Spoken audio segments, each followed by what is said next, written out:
Hey, welcome to my channel. My name's Lucy, and today I just want to give you a quick video tutorial on how to build a box in which all four corners have the grain matching.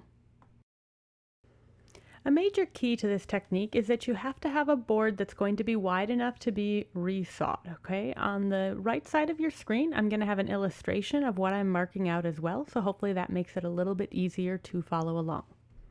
Select a board that's going to be the total length of a short side and the long side of your box. So my box is going to be 6.5 by 8.5, so I'm working on a 15-inch board at this time. The first step is to find the center of the board. And I've been using these white pencils on walnut recently, and I really wish that I would have purchased them a long time ago because they make it much easier to mark out and actually see what I'm doing.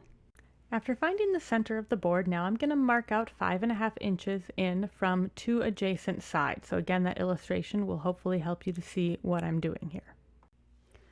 Here I'm marking out the V points where I want them to be, and this is really helpful to keep this on the wood until it is all completely cut, because this helps me to make sure that I don't screw up the direction of a miter.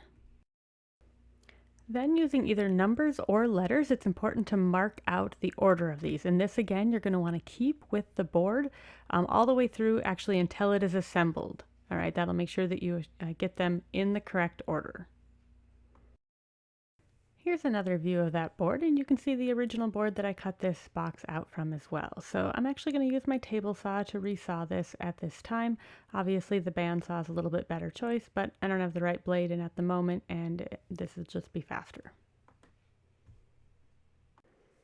The miter cuts can be done several ways, and I've done them certainly at my miter saw, at my table saw, or using my router table, and I decided to use my table saw for this setup.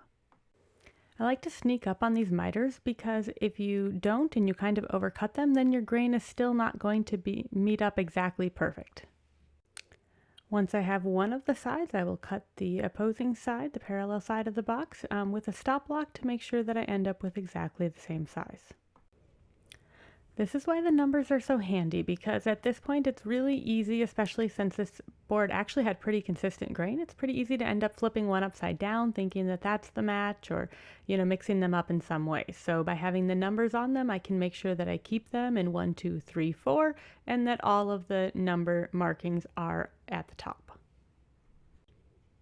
Using tape to clamp a box like this works out really well and is plenty sufficient, especially if your miter cuts are nice and tight. I'm using Titebond's dark glue since I'm working with walnut. That certainly is not necessary, but might be a little bit nicer. And then a little brush works out really well to make sure that I don't get a lot of extra squeeze out. I've made a lot of boxes, and for some reason this part is still just oddly satisfying to me.